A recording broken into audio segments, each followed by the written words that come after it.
Boa tarde a todos, meninos. Então, estamos aqui de volta. A aula já está sendo gravada, para depois disponibilizar aí para vocês, para aqueles que perderam também a aula, possam assistir depois. Vocês me ouvem direitinho? Tudo certo aí com o áudio? Tudo certo. Sim.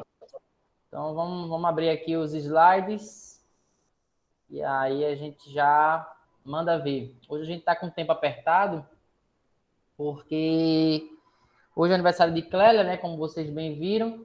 Aí ela precisou fazer uma mudança no horário.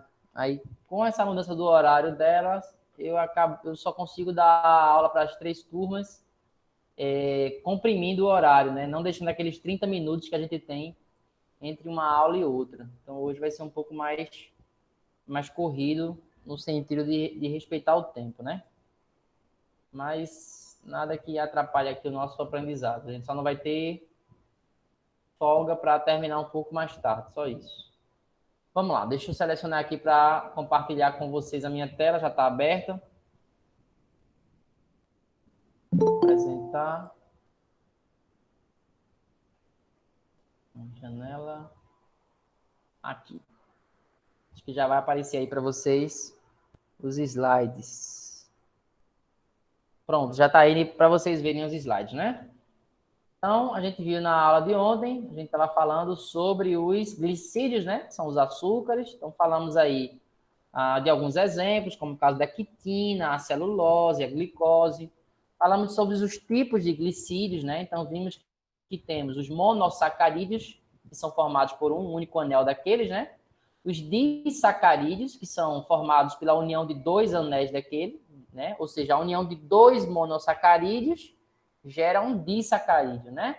E a união de vários monossacarídeos, ou de vários disacarídeos que sejam, formam os polissacarídeos. Então, a gente viu exemplos aí, né? Exemplos de monossacarídeos, a gente viu a glicose, a frutose, a galactose.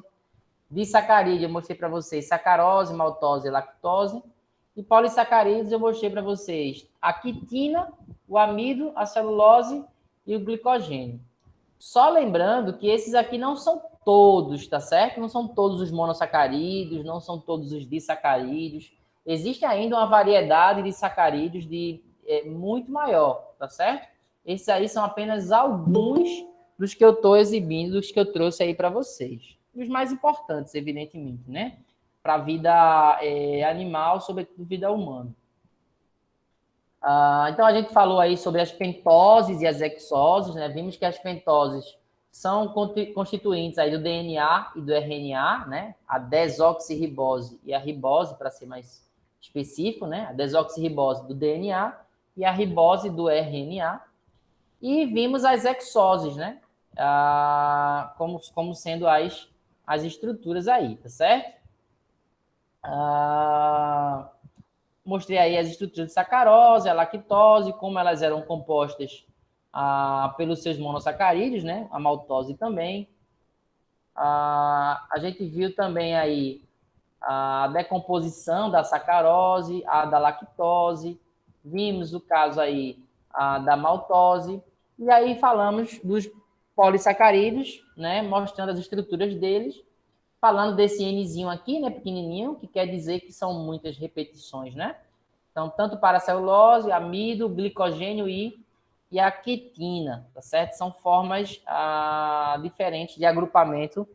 Todas essas 3 aqui, né? Celulose, amido e glicose, são formas diferentes de agrupar a glicose.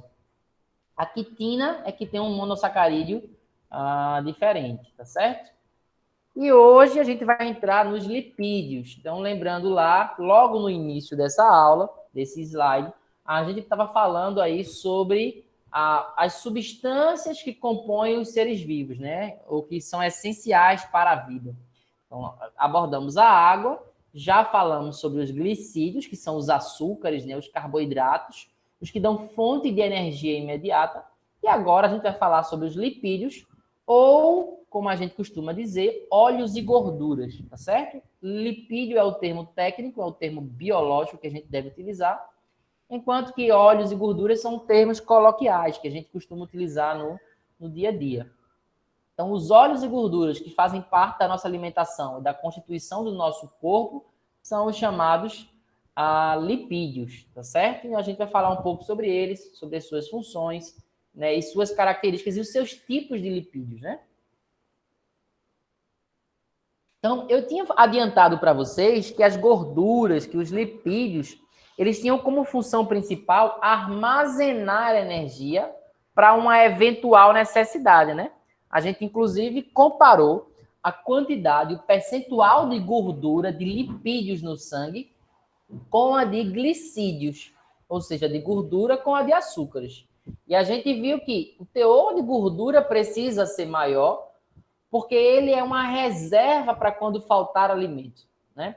O de glicídios não precisa ser tão grande. Por quê? A gente está o tempo todo se alimentando e consumindo esses açúcares. Então, a gente come o açúcar e o corpo vai lá e transforma ele em energia. E daqui a pouco dá fome de novo, porque esses carboidratos estão acabando. Então, a gente precisa comer os carboidratos novamente para repor essa energia. Então, a gordura não. Até porque o tempo de digestão da gordura é mais lento. Não dá para o corpo ficar consumindo grandes quantidades de gordura em cada refeição. Então, a gordura ela vai sendo acumulada aos pouquinhos, fica um percentual relativamente alto no nosso corpo, porque a ideia é que a gente não gaste, a gente só gaste numa eventual necessidade. Então, se você está numa guerra, no momento que falta comida, enquanto a sua tropa não chega trazendo comida para você, você consegue sobreviver, porque tem essa reserva energética. Na história primitiva, né? Na história primitiva, há 20 mil anos atrás, então o homem tinha que caçar para conseguir alimento. Então, ele precisa desse estoque de gordura porque ele conseguiu comida hoje, mas talvez só consiga comida daqui a 3 ou 4 dias. Só consiga caçar um outro animal daqui a muitos dias. Então, essa gordura acaba servindo de armazenamento, tá certo? Para essa eventual necessidade. A gente também produz gordura no nosso corpo quando a gente consome uma grande quantidade de calorias, de energia. Então, mesmo que a gente consuma muitos carboidratos, o corpo vai transformar isso em gorduras, em lipídios. Que é como se fosse uma forma do corpo dizer assim, olha, você está consumindo mais carboidratos do que eu preciso, mas eu não vou jogar fora. Porque pode ser que amanhã eu precise dessa energia que hoje está sobrando. Então, eu vou guardar esse excesso. E aí, o corpo transforma esses carboidratos em gorduras, tá certo? Em lipídios. Então, vamos ver aí algumas das funções e características desses lipídios, tá certo? Então, primeira coisa que a gente já falou aqui, os lipídios, eles servem aí como reserva energética, né? Então, é bom você ter lipídio no seu organismo para ter essa reserva. Esses lipídios, eles também vão ter várias outras funções, tá certo? Então, vamos lá. Vamos fazer aí o ciclo completo aí do 1 até o 6, para a gente não se perder.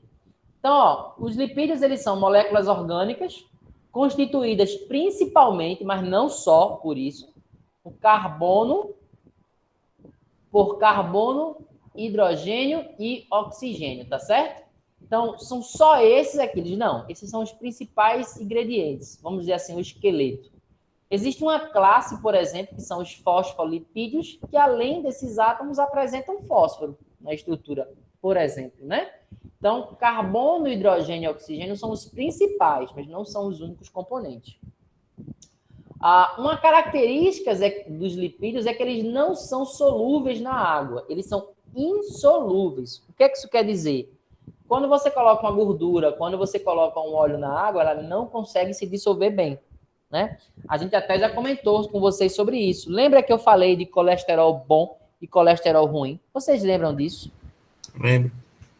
Pronto. Então, o colesterol é um tipo de lipídio, faz parte dos esteroides, da classe dos esteroides. A gente vai falar sobre eles lá no item 5, tá certo? Aqui no item 5 a gente vai retomar.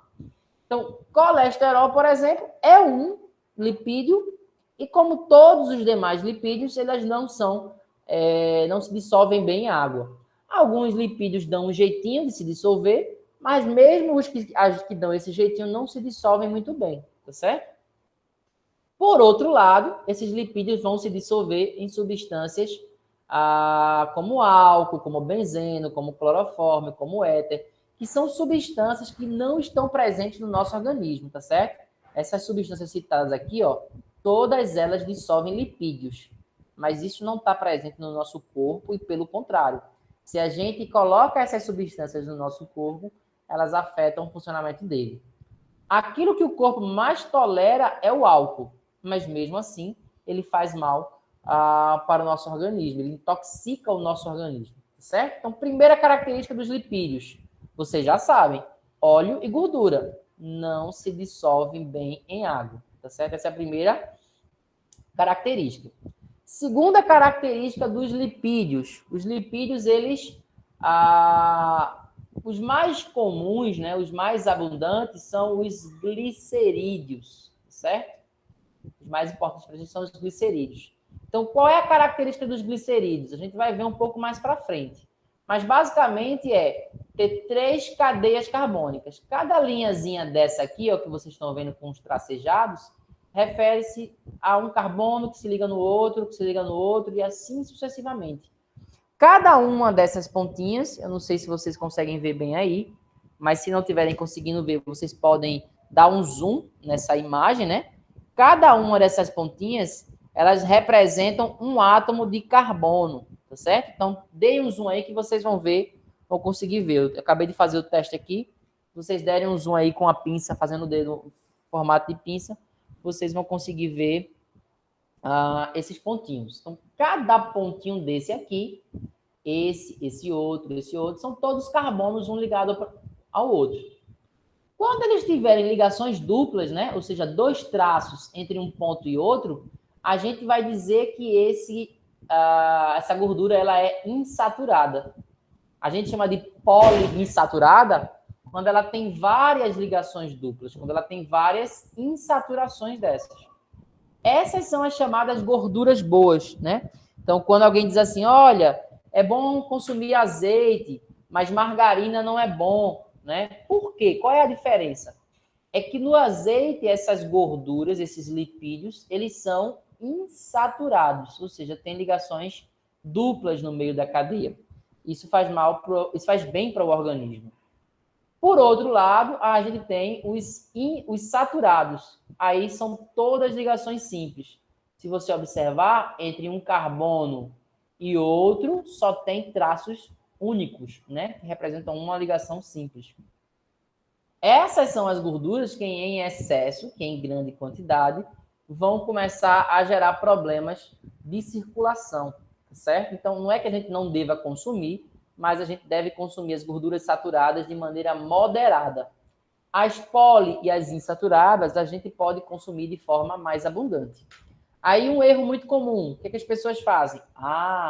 Então, se o azeite é gordura poliinsaturada, eu posso fritar a minha carne no azeite, né, Aquiles? Não.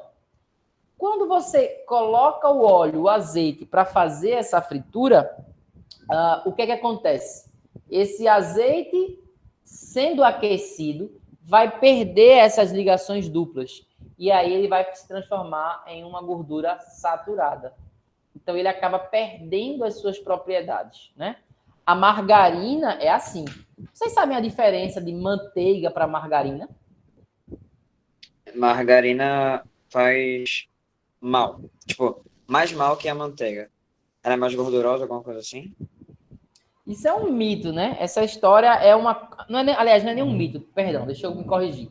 Isso é algo ainda controverso, né? Se você pesquisar na internet, você vai ver gente dizendo que margarina faz mal e manteiga é melhor. E vai ter gente dizendo que manteiga faz mal e margarina é melhor. Então, é uma conversa ainda controversa, tá certo? Mas, assim, vamos focar no mais importante aqui pra gente. De onde é que vem a manteiga? A manteiga é feita baseada em quê? Vocês sabem?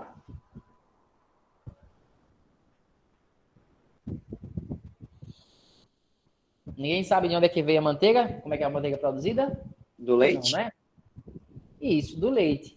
Então, o que é feito? essencialmente, ao se coletar o leite de vaca, né? Estou falando de vaca, mas pode ser qualquer outro leite. A gente é que faz com leite de vaca. E você vai extrair essa gordura do leite. Essa gordura do leite é a manteiga, tá certo? E a gordura do leite, ela é uma gordura saturada. Percebeu aí que já não é tão bom assim para a saúde, Lucas? Se ela é saturada e eu estiver comendo em excesso, há uma chance aí de fazer mal. A gordura da margarina, a margarina também é uma gordura, né? A margarina, ela tem origem vegetal. Então, normalmente, eles pegam óleo de plantas, por exemplo, de milho, de soja, de amendoim, de coco, mas normalmente eles usam de soja, certo? Então, eles pegam essa gordura e a gordura desses vegetais são gorduras poliinsaturadas. São gorduras boas para a saúde, tá certo? Só que aí eles fazem o que com essa gordura? Eles não podem pegar ela poliinsaturada, porque ela poliinsaturada, ela é oleosa. Tá vendo aqui que a poli e a insaturada pertencem ao grupo dos óleos? Então, se eu simplesmente pegar o óleo, não vai virar margarina. Então, o que é que eles fazem? Eles destroem essa ligação dupla, pelo menos a maioria delas, colocando átomos de hidrogênio, adicionando átomos de hidrogênio. É por isso que margarina também é chamado de gordura vegetal hidrogenada. Gordura vegetal, porque é uma gordura vegetal. E hidrogenada, que é para fazer ela passar da fase líquida, que são os óleos, para a fase sólida, que são as gorduras, certo? Então, veja, a margarina, em tese, ela deveria ser mais saudável, porque ela tem origem em plantas, né? Então, ela tem origem poliinsaturada, que é mais saudável para o corpo. Porém, ela passa por uma modificação química na indústria. E essa modificação química, que é para deixar ela sólida, vai dar a ela uma característica que não é tão benéfica à saúde. Entende? E aí, o que é que os defensores da manteiga argumentam em favor da manteiga? Ela é gordura saturada, mas ela pelo menos é de origem natural. Então, como é natural, o corpo consegue digerir ela melhor. É verdade isso, Aquiles? Mais ou menos. Certo? Não é porque é natural, só por isso, que o corpo vai conseguir digerir bem aquela gordura. Vou dar só um exemplo. Na aula passada, a gente falou da celulose. A gente falou que pessoas não se alimentam, não se nutrem comendo papel, mas que um cavalo, um boi consegue, né? Lembra lá da celulose que eu falei, né? Então, a celulose também é natural. E nem por isso o ser humano consegue digerir ela, consegue tirar proveito e produzir energia com base na celulose. Então, só pelo fato de ser natural, não é um argumento suficiente. Então, mas quem defende a manteiga vai dizer isso. Não, a manteiga é natural, então como ela é natural, ela é mais saudável. A margarina, ela já passa por um processo industrial, um processo químico, e isso a torna menos saudável. Quem vai dizer isso é a peça da manteiga.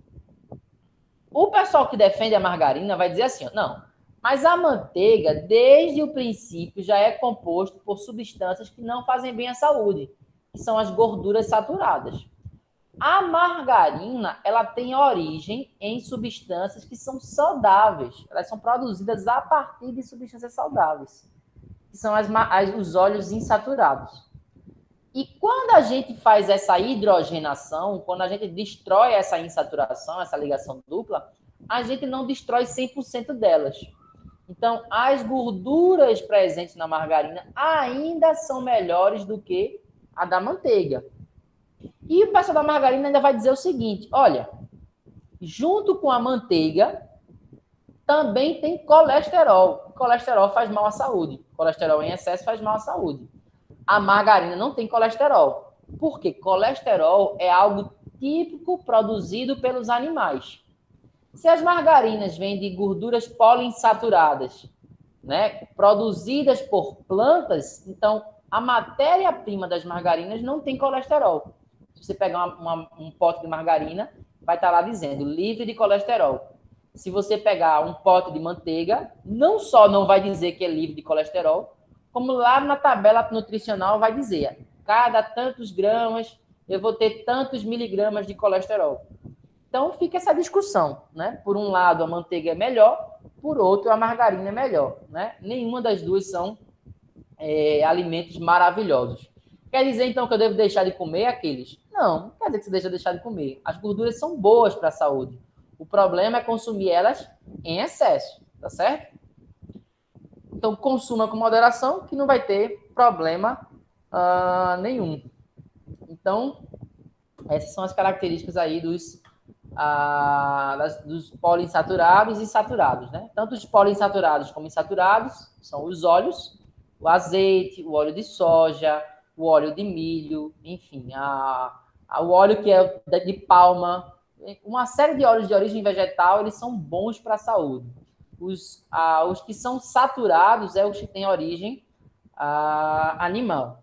Toda a gordura animal ela é saturada, Aquiles? Não. O salmão, por exemplo, o atum, né? Alguns exemplos de peixes, eles também apresentam gorduras, ou melhor, óleos insaturados na sua composição, tá certo? Mas a maioria das carnes, da maioria dos peixes, inclusive, carne de boi, a carne de frango, carne de porco, elas são ricas em óleos, ou melhor, em gorduras saturadas. Então, em excesso, vai fazer mal à saúde. A gente tem os fosfolipídios, né? Passar um pouco mais rápido, porque a gente vai detalhar mais à frente.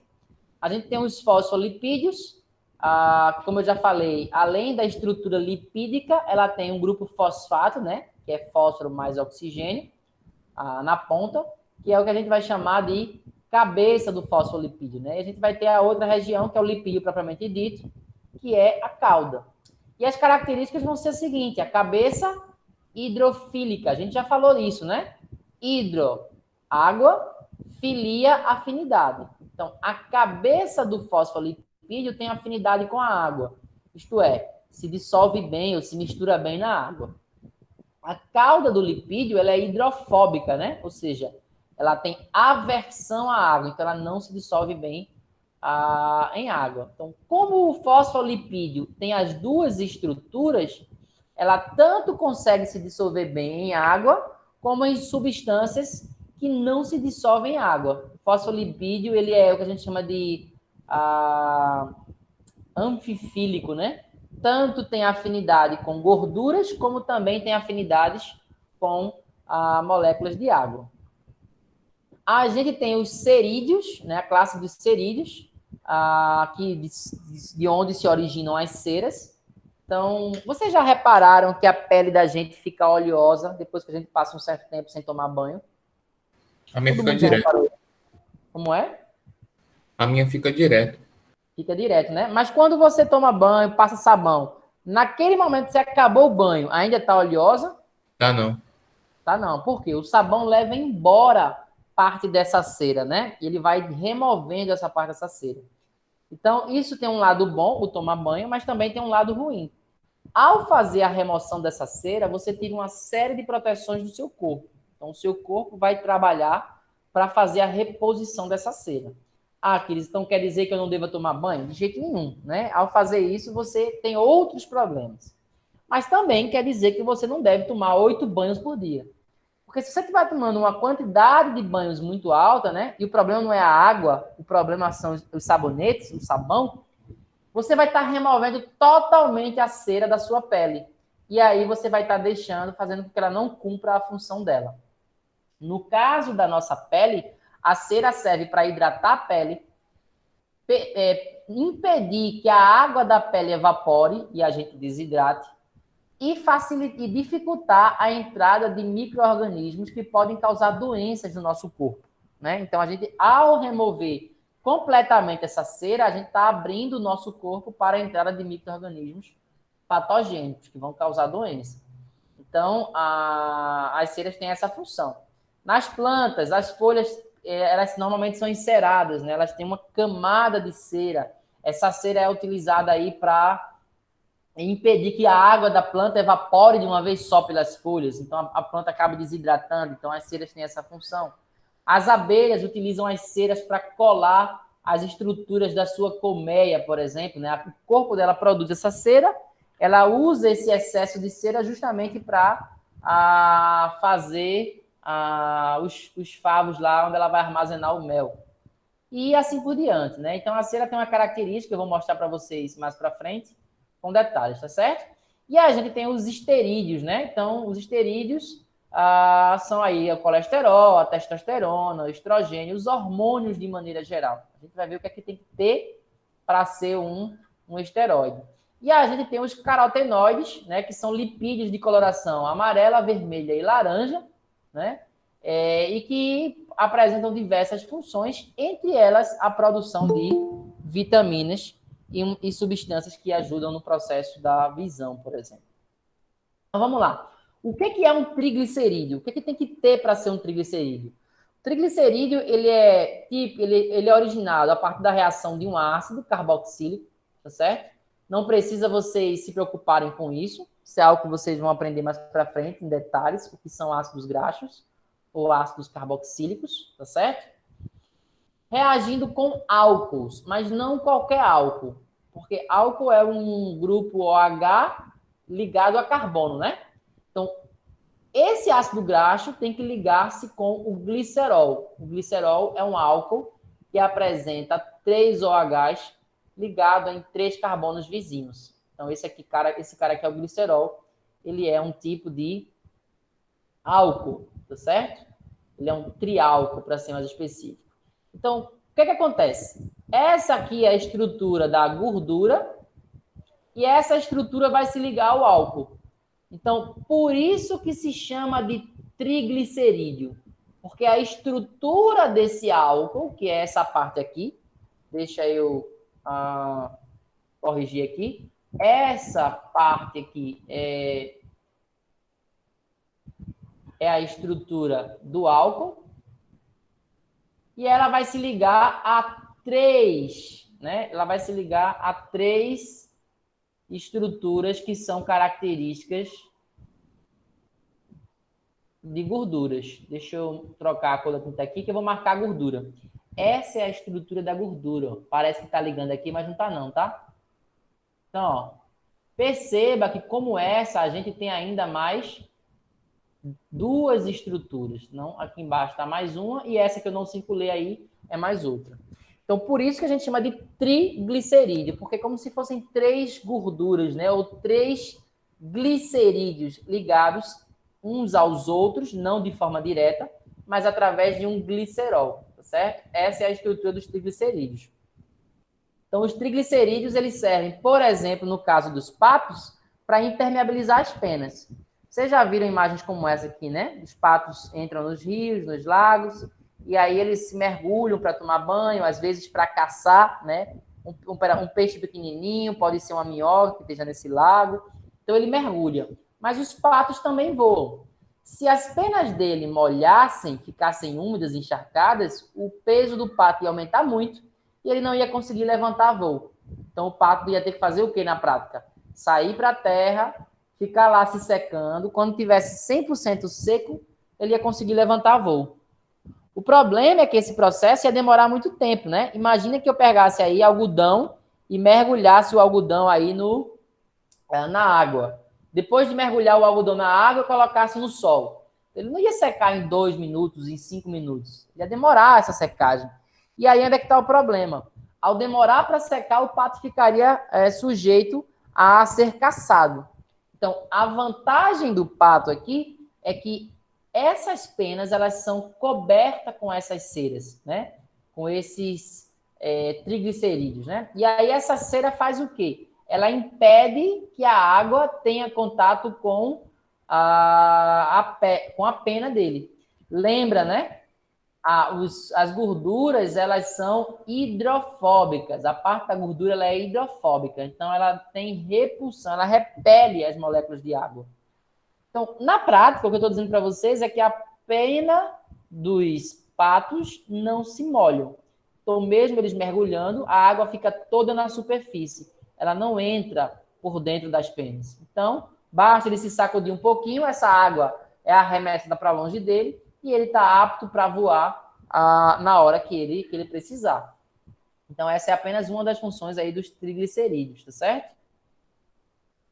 Então, os triglicerídeos, eles têm 3 características, né, como a gente já tinha visto. Pode ser saturada, só tem ligações simples, tá vendo aí, ó? Só um traço entre as duas pontas. Cada ponta dessa é um carbono. Então, como todos os traços são simples, um traço só, então a gente diz que esse cara é saturado. Ou seja, ele dá origem a uma gordura. Se é gordura, eu estou dizendo que é uma substância sólida. Tá certo? A gente tem ainda as monoinsaturadas e a gente tem as poliinsaturadas.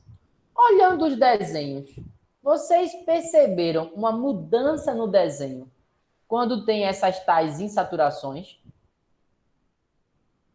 Vocês conseguem perceber algo olhando esses desenhos? Comparando os dois de baixo com o de cima? Sim. Qual é a diferença que vocês identificam aí? Os dois de baixo tem uns tracinhos ali no. Uns tracinhos em cima da reta. O primeiro não tem, não. Certo, perfeito. Veja. Aqui você quer dizer, né? Aqui tem um tracinho extra, né? Isso quer dizer que tem uma saturação, uma ligação dupla. Tudo bem. Mas no formato das ligações, isso muda o quê?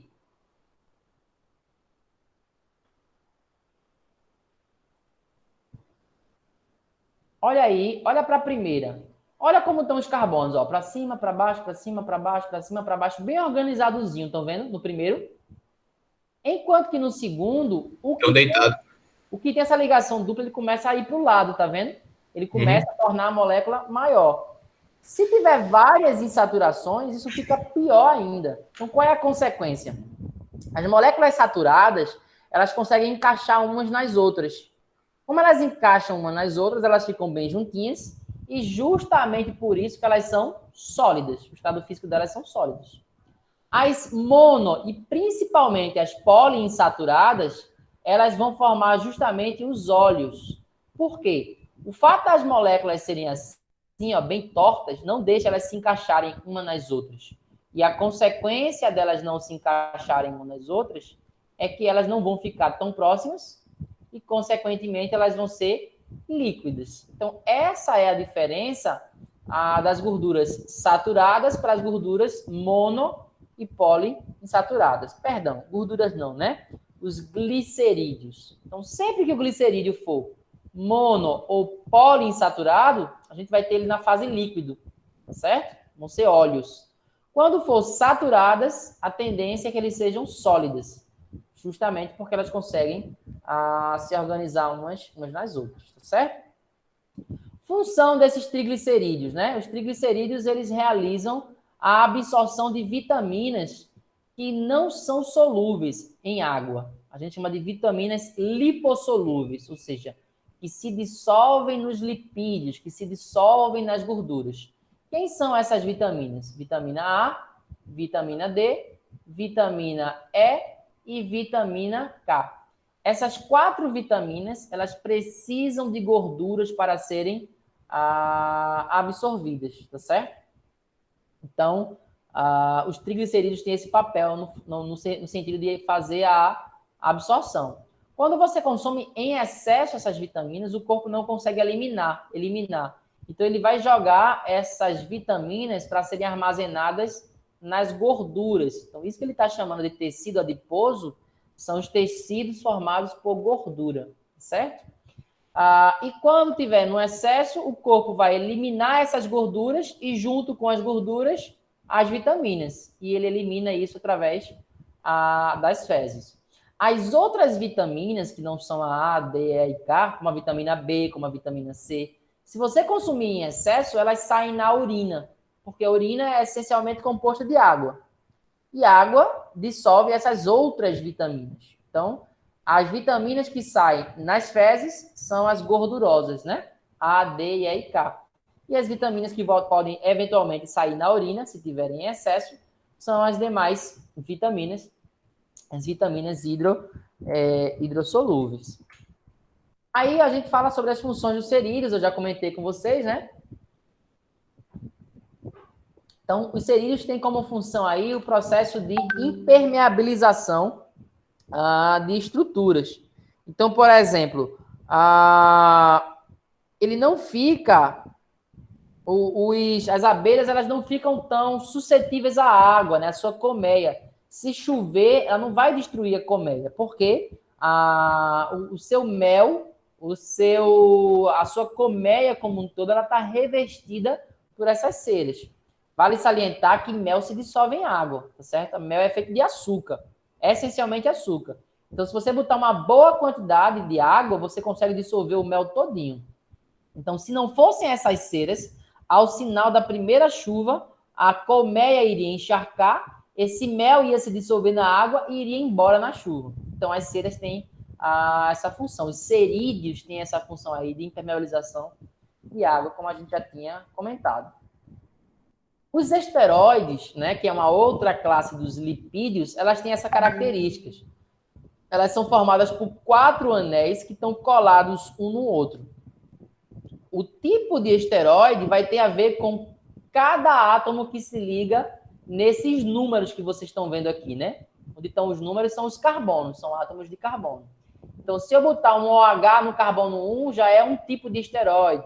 Se eu botar um OH no 1 e um OH no 2, já é outro, e assim sucessivamente. Então, eu trouxe aí 3 exemplos, né? Só para vocês verem aí, ó. Aqui ele colocou um CH3 nesse carbono aqui, que é o carbono 10. No carbono 3, ele botou um OH, foi fazendo os complementos. Isso fez com que essa estrutura formasse o colesterol. Veja que no caso da testosterona, que é um hormônio masculino, são os mesmos 4 anéis do mesmo jeitinho, na mesma posição. O que é que muda? Você tem um OH aqui no carbono 17 e você tem um oxigênio formando ligação dupla aqui no carbono 3. Então, isso é o que o faz diferente do colesterol. Se você pegar o estradiol, que é um hormônio feminino, qual é a diferença do hormônio feminino para o masculino? Testosterona é hormônio Masculino e progesterona feminino. E o estradiol aí é o feminino. Qual é a diferença entre eles, olhando para essas fórmulas que eu mostrei para vocês no desenho? Estou mostrando. O O tá na frente é da mulher HO. Isso. Aqui no testosterona, é oxigênio formando uma ligação dupla, né? Enquanto que no feminino, é OH nos dois lados, nas duas posições.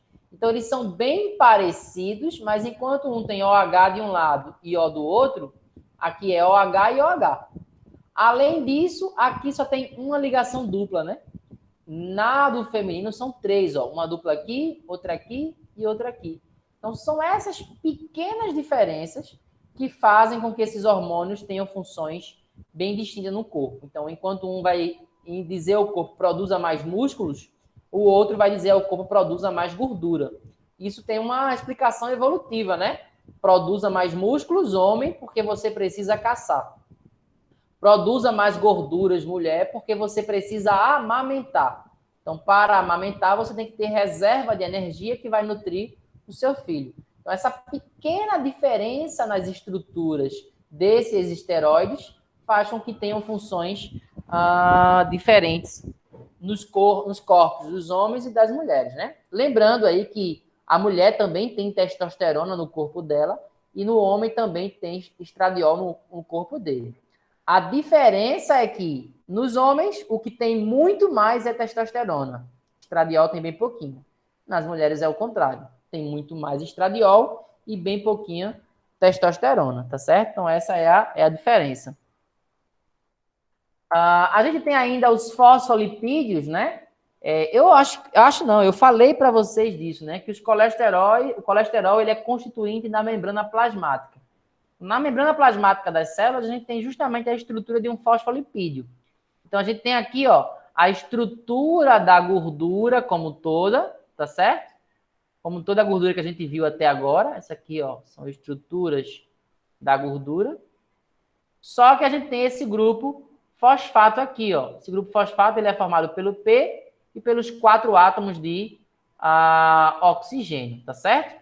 Esse grupo fosfato aqui é o que faz com que essa molécula, o fosfolipídio, ele seja hidrofílico, ou seja, se dissolva bem em água, tá certo? Gosta de água. Enquanto que essa outra estrutura aqui, que a gente costuma chamar de cauda, ela é hidrofóbica, ou seja, ela não interage bem com a água. Logo, se não interage bem com a água, ela tem afinidade aí com gordura, tá certo? Então, afinidade com gordura. E isso é especialmente importante para revestir as células, né? Então, ó, quando você tem a superfície da célula, é isso aqui que você tem. Então, você tem duas camadas de fosfolipídios com as cabeças para os lados de fora e de dentro. Então, aqui é o lado de fora da célula, a parte de cima aqui onde eu estou mostrando aqui o mouse. Essa parte aqui, ó, é a parte de cima da célula. E essa parte aqui, ó, é a parte de dentro da célula, onde vai estar em contato com o citoplasma, tá certo? Então, aqui vai ter água, citoplasma é essencialmente água, em contato com a cauda desse fosfolipídio. E do lado de fora, a gente vai ter a célula em contato com o sangue, que também é a base de água. No meio vai estar a cauda, que vai ser mais solúvel para gorduras, tá certo? Então, toda vez que alguma substância quiser atravessar essas células, ele vai ter que dar um jeito de passar tanto pela fase polar, que é a cabeça do fosfolipídio, quanto pela fase apolar, que é a cauda do fosfolipídio. Então, ao passar por aqui, ele consegue, então, adentrar essa célula. Evidentemente que isso é impossível para a maioria das moléculas. Então, as moléculas não conseguem passar aqui normalmente. Para isso, as células precisam modificar a sua estrutura para permitir a passagem por essas duas pontas, a cabeça e a cauda. E é exatamente assim que a célula faz para escolher o que vai entrar nela e o que não vai entrar, certo? Se a célula não tivesse essa estrutura, esse fosfolipídio, qualquer substância química entraria e sairia, e automaticamente isso poderia destruir a célula e inviabilizar a vida. Então, o sucesso da vida se deve, em parte, também por causa disso, pelo fato de você ter uma barreira que ela tem a parte hidrofílica e tem a parte hidrofóbica. Assim, não permite que nenhuma nem outra passe. Ô, Aquiles, se eu botasse só a hidrofílica, a água ia passar à vontade aqui para dentro da célula. A célula ia inchar até explodir. Se eu botasse a hidrofóbica só, Aquiles, ia encher de gordura aqui dentro da célula e ia inviabilizar o funcionamento dela, ia explodir tanta gordura. Então, eu preciso ter as duas camadas para que nenhum tipo de substância, nem o outro, nem o que se dissolve em água, nem o que se dissolve em gordura consiga entrar. A não ser que a célula permita isso, né? Permita através do que a gente chama de transporte ativo. Ela mude o mecanismo da sua estrutura aqui para permitir a entrada ou a saída de substâncias químicas, tá certo? Entrada daquilo que vai ser combustível para o funcionamento da célula e saída daquilo que já não serve mais, daquilo que já foi utilizado do lixo, vamos dizer assim, tá certo? Por fim, a gente tem os lipídios que pertencem à classe dos carotenoides. Então, o que são os lipídios carotenoides? Basicamente, os que têm essas ligações duplas alternadas, né? Então, ó, uma ligação dupla, uma simples. Uma dupla, uma simples. Outra dupla, outra simples. E assim por diante. Isso são os cerídeos, né? Os lipídios, para ser mais exato, que são chamados de carotenoides. São aqueles que têm ligação duplas alternadas. Uma dupla, uma simples, uma dupla, uma simples. Característica essencial dos carotenoides. Eles são coloridos. Normalmente as cores são aquelas que eu falei para vocês. Vermelho, laranja e amarelo. E eles têm várias funções de acordo com a estrutura. O beta-caroteno, que é esse cara aqui, ele é presente, por exemplo, na cenoura. Então, na cenoura, aquela coloração alaranjada da cenoura, ela vem do beta-caroteno. O beta-caroteno, quando presente no nosso organismo, ele é quebrado, essa molécula, e o corpo transforma ela numa substância chamada retinal. Essa substância é utilizada no funcionamento da visão. Ela é quem recebe a luz bate nela e ela desencadeia um processo químico que alerta o cérebro. Olha, está entrando luz nos teus olhos. Então, os carotenoides têm várias funções, né? Importantes funções, inclusive. Uma delas é o mecanismo de visão. Então, a gente precisa consumir carotenoides com uma certa frequência, né? A cenoura ela é extremamente bem recomendada justamente por causa disso, tá certo? Então, com isso, a gente varreu aí todos os lipídios, né? Então, só lembrando aí, a gente tem os triglicerídeos, que são formados por esse álcool que vai juntar 3 gorduras em uma só. A gente tem os cerídeos, que é quando é somente uma única camada dessa, ligada a um álcool simples. Aí são os cerídeos, tá certo? Olha aqui a estrutura, né? Se você ampliar aqui, você vai ver. Aqui, pronto, aqui. Você tem a estrutura que é característica do álcool, que é essa estrutura aqui, um álcool simples, e apenas uma única camada de gordura, tá certo? Então, isso é um cerídeo, é uma camada única. O triglicerídeo triplo, né? Estrutura tripla. A gente viu os esteroides, que são formados por esses 4 anéis aí, condensados, né? Juntos. A gente viu os fosfolipídios, que é como se fosse um cerídeo, ele tem uma camada única daquela lá, tá certo? A diferença, dupla, aliás, perdão. A diferença é que em uma dessas pontas a gente tem um grupo fosfato. Então, o fosfolipídio é como se fosse um triglicerídeo. Olha aqui os triglicerídeos. Vou botar para cá. Ele tem as 3 pontas aqui do carbono, 2 com a cadeia gordurosa, né? O ácido graxo. Só que uma delas, ao invés de ser outro ácido graxo, vai ser um grupo fosfato, PO4, que é o que vai dar origem à parte hidrofílica, a parte que se dissolve na água, tá certo? E a gente tem aí, por fim, os carotenoides, né? Que normalmente são formados aí por basicamente carbonos e hidrogênios, pode ter um ou outro grupo OH aí na sua estrutura, e o essencial, ligações duplas alternadas. Isso é que dá a coloração dessas substâncias e uma série de propriedades relacionadas à luz, como, por exemplo, o mecanismo de visão, tá certo? Então, a gente fica por aqui.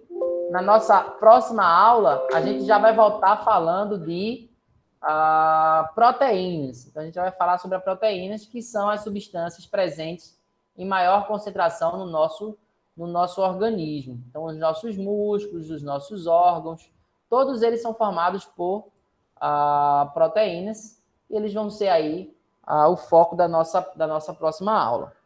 Vocês querem falar alguma coisa? Querem perguntar algo? Não, professor. Foi um pouco corrida essa aula, mas por causa do nosso tempo, né? Eu preciso para poder encerrar e ir lá para a aula com o segundo ano. Mas aí eu vou disponibilizar essa aula para vocês lá no Classroom, então vocês podem reassistir mais vezes e aí pausar. Essa é a vantagem da aula gravada, né? Vocês vão poder pausar, voltar com mais tranquilidade, tá certo? Então, na próxima aula, então, a gente volta com proteínas, tá certo? Então, a gente fica por aqui. Eu vou me despedir de vocês tenham um tempinho aí para descansar antes da aula de Clélia, tá certo? Tchau, tchau para vocês. Boa tarde. Tchau. Tchau, professor. Tchau.